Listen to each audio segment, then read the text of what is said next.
Dubai நாட்டில் நடந்த car பந்தயத்தில் நடிகர் அஜித்குமாரின் அணி 3வது இடத்தை பிடித்து இந்தியாவுக்கு பெருமை சேர்த்துள்ளது.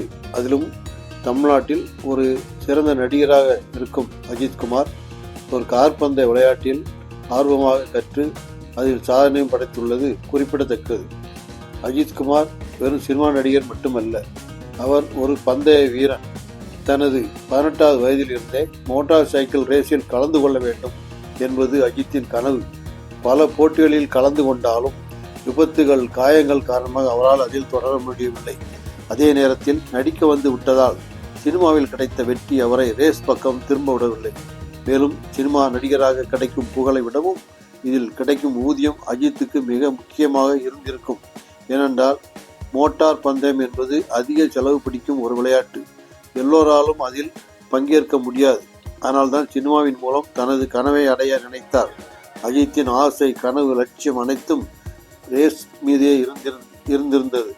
சினிமாவில் புகழ்பெற்ற நடிகனாக ஆனபோதும் அவர் தனது முயற்சியை விடவில்லை. விடாமுயற்சி விஸ்வரூப வெற்றி என்பது போல் ஆரம்பத்தில் அவர் பந்தயத்திற்கு போகும்போது சில சங்கடங்கள் ஏற்பட்டன. ஆனால் சினிமாவையும் பந்தயத்தையும் சரியாக சமநிலையில் வைத்து செய்ய கற்றுக்கொண்டு விட்டார்.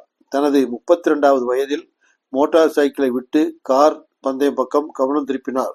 2002 ஆரம்பித்த இந்த பயணம் இன்று சொந்தமாக கார் பந்தய அணி உரிமையாளராக அவரை மாற்றியுள்ளது. 2003 BMW ஆசியா சாம்பியன்ஷிப் போட்டியில் முழு சீசனையும் முழுமையாக கம்ப்ளீட் செய்தார். 2004 பிரிட்டிஷ் ஃபார்முலா 2 வகை பந்தயத்தில் ஸ்காலர்ஷிப் கிடைத்து பங்கேற்றார். ஆனால் அப்போது அதை முழுதாக முடிக்க முடியவில்லை.